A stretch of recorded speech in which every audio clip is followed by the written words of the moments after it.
All right, Aleksi, thanks for joining me. Episode 2 of Canuck and A Finn. Normally, we're coming to you from O'Leary's Forum in the center of Helsinki, which is the Saipa fan bar. But today, I'm in Lappeenranta because we had a big weekend this weekend. It was Saipa Koko, and I must say, victories in 2 days, shootout win, and yesterday they just slaughtered them. It was a slaughter show, and we are very proud of this. Yes, victory and pieces of orange jersey cloth rained on us. Yeah, we're not burning Nikes, we're burning Coco jerseys. That's true. Just kidding. But yeah, so let's get started. The first episode, I went pretty hard on the referees. Now, people were like, that was maybe a little bit rough. I don't think it was. And I think it was totally granted after watching those games. In the first game, and now, let me be honest, I only concentrated on the Saipa games. I did check out what happened in the rest of the league. There was some upsets. Sport ended up, winning, which was a big surprise there. Led the league after the first week. After the first week. Still led the league, though. So, but the first game, the first period, it was basically all penalties. I don't know if you saw the highlights of that. I know you weren't. But the highlights, I was on the bus, full disclosure. But yeah, highlights always concentrate on the goals. So all of the information I have on, she-reffing and all that, an abundance of penalties is basically from you and the other guys. Yeah. And I know that I am very subjective when it comes to this topic. But, we kind of talked about it a little bit. There was, in the first game, a blown call. It should have been called on Saipa. I will contest to that. But then they missed that call, which was an obvious trip. And then this very, very soft touch, just a little bit of maybe a small hook, not even anything, and boom, Saipa gets a penalty, like a makeup penalty. Welcome to the land of the makeup. It's been here for years, and I don't see it going anywhere. All right, but and all that. And fun, me and Bobby have talked about this before. To quite an extent, and I'm of the being a ref is the most thankless job perhaps in the world, at least in the sporting world and whatnot. When you do a good job 9 times out of 10, people are silent. Okay, cool, that's how it's supposed to go. And then when stuff like that happens, boo, get a new pair of eyes, all that stuff. Where's the line? This is the question. And not only I would talk to a couple Coco fans, they were also, okay, I don't care. If you're going to call a lot of penalties, all right, do it. But then there has to be a standard. True. And I know it's the beginning of the season and everyone's a little bit shaky. I mean, obviously, Saipa was shaky in the first 2 periods against Coco. Knocking off rust and all that stuff. Yeah, but then they really came back in the 3rd period and they didn't stop in the 2nd game. But what did you think of Saipa's defense? Well, a work in progress, shall we say. I mean, as I believe our good coach, Mr. Lehtera, noted that perhaps the strategy for this season has to be that, hey, we got a nice offense. We have a defense with, Mr. Bad Vlad. Mr. Denisov's coming back. He's coming back. Ba-boom, ba-boom. So he's going to bring the pain. Ba-boom. There we go. Bring the pain, because I'm looking in the mirror here. And he's going to bring the pain and everything. But, perhaps the strategy for this year just has to be that we're going to score 1 more goal than the other team. So, hey, I'd say for a team who historically has had struggles in the scoring department, but been pretty solid in the back, hey, maybe we'll try something different. Were you able to check out the first episode, and did you hear about my idea for a 2-conference system? I ran through doing cooking, so what you just said about 2-conferencing, let's go into that in more detail, because I do not have the base. Please, round it out. Basically, it was that you could split the league in half, and you have an east side and a west side, and then you separate Tappara and Ilves, so you have 15 teams. We need 16 teams. That's true. So would call for that. Another call up, another cabinet decision, and all that stuff. Yeah. But then it would be more rivalry games. So you'd have Saipa playing Coco 5 games a season, or 6, and more rivalry games. Then the top 4 automatically go to the playoffs, and 5 and 6 would then play for the final spot in the playoffs. I don't know, because like I said before, I'm just really bored with seeing Karpat Tappara in the finals every year, and that's I don't know. Fair. I mean, it's at the core of it. It's an economic issue in terms of which teams have the healthiest and largest base to get the good players and all that. And it correlates to some extent with the best junior organization as well. Although Tappara, as far as my buddies who live in Tampere, as the joke goes, Tappara's junior system isn't that hot. They just poach all the guys from Ilves. Yeah, what the heck is with that, man? So that's a good question, actually. People from Tampere or so forth could probably comment on this a much better, because even in my mind, I think Ilves is even like historically the more important team. They have like deeper roots in terms of success and everything. So, and I mean, sure, Ilves hasn't been in the best financial state for the past. But I love their coach. So.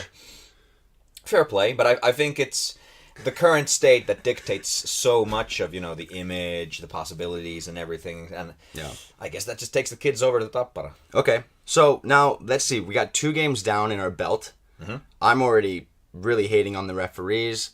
I was a little bit scared with the defense. It was shaky with Saipa, but it's the beginning of the season.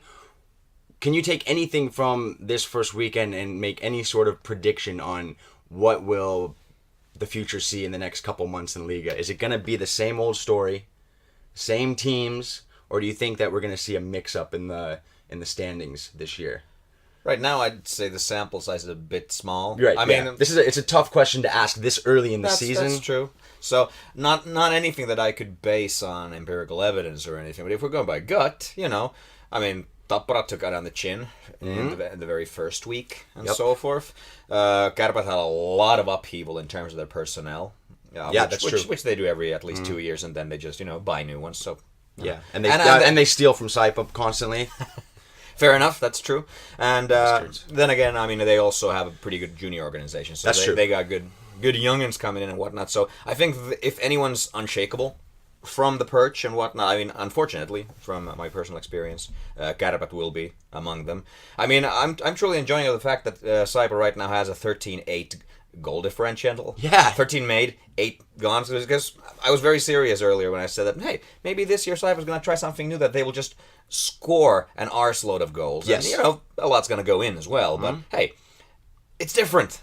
Let's. It's more exciting. Yeah, that's true. Let's not play like the Scott Niedermayer, Scott Stevens, New Jersey Devils and win championships. Boring Devils. Yeah. Like let's trap it right here. Up 1 goal, good. Let's triple that trap. Nice. I mean, I hate the Devils. I'm up for entertainment. Yeah, that's good. Yeah. So, as far as what I can say based on 2 games, just the opening week here, I'm looking forward to this new high-scoring overlord that we might have going, even if that means that our back end is going to leak. So, who knows? Yeah. Well, I will say it's going to be exciting. Great. And it's a lot better than a year ago. Let's put it like that. It was a rough. It's definitely that, the players are more into Lehtera's system and everything. I have much more faith in that. They're buying in, as I believe that's good. I believe the NHL terminology and just the American sports terminology, when your team buys into the coaching philosophies and everything, that's a big thing, and I have faith in that. Yep. As far as the top, that's too early to say. We can always, cross our fingers and think that there's more to the parity of things. I mean, you talked about the whole idea of a draft. Which actually, I have to compliment, is your idea that I stole from you. Fair enough. Not the point here. But yeah, that's one of the things that I've been thinking when people have asked, what do we do? I mean, sure, there's like a few years ago, Ässät won the championship. It was cool, but then there's been Kärpät, Tappara, Kärpät, and all this.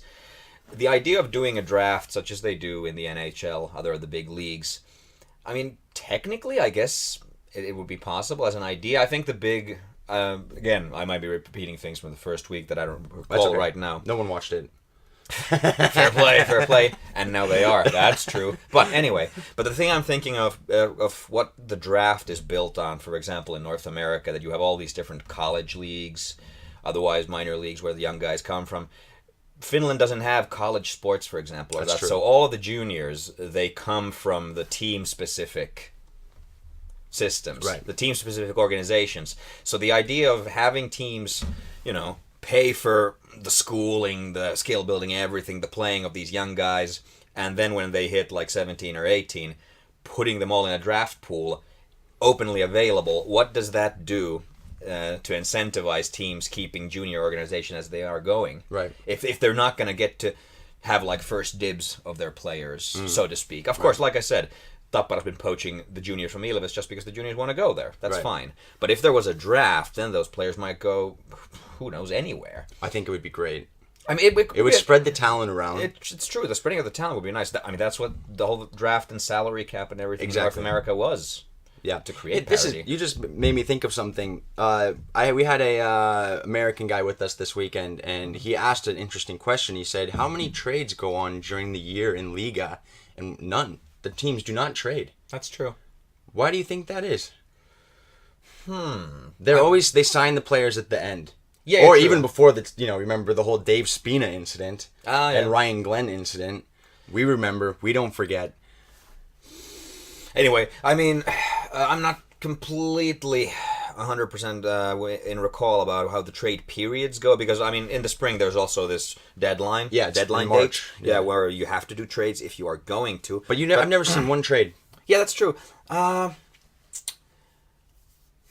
think the financial implications just aren't the same, because, I mean, even in the American leagues, trades might happen just because of salary cap. Some player not performing, and thus teams start going, oh, Jesus, he's going to be like a $5 million burden on our salary cap.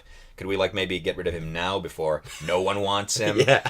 I mean, in Finland, the money issue isn't that big until people start the fire sales, because of the closed format of the league itself. Don't you think they should open the league back up? For those that I should explain. Sure. In the name of the sports. Liga used to be that the bottom team had to fight to stay in, like Premier League, like the football way. Yeah, or you get relegated. Or you get relegated down to Mestis. To the next level. Which is Mestis. Lower league, the second league. Mestis is the second league, and then Suomi Sarja is the that'd third be league. the third And they league. are open still. Yeah, that's true. Liga is closed. That's true. Yeah. And that's why you see these fire sales at the end of the season. People are just getting rid of players. Like Saipa did it a couple years ago. Yeah, and back in the day, they did it a bunch of times. Exactly. Yeah. So open the league back up. But I think that's all financial reasons also. But it is. I mean, because it's just to keep certain teams, and Saipa's been there here and there during the years, to keep certain teams financially viable. Because if they couldn't make those fire sales, they might make even additional hundreds of thousands of losses on a season that they might do anyway, and they recoup some of that by doing the fire sales. Maybe I'm going to try to get the commissioner of the league on this sometime. But I mean, sure. He just lives down the street from here, so fair play. But yeah, shout out to Mr. Kallionimi. Yes. It was a successful weekend, Aleksi. I'm really happy that you came on here with me. I'm looking forward to maybe getting an adversary on here, someone that will argue with me. So far, sure. I've had Saipa Fan. Well, I had Kelpa Fan, but I had now Saipa Fan.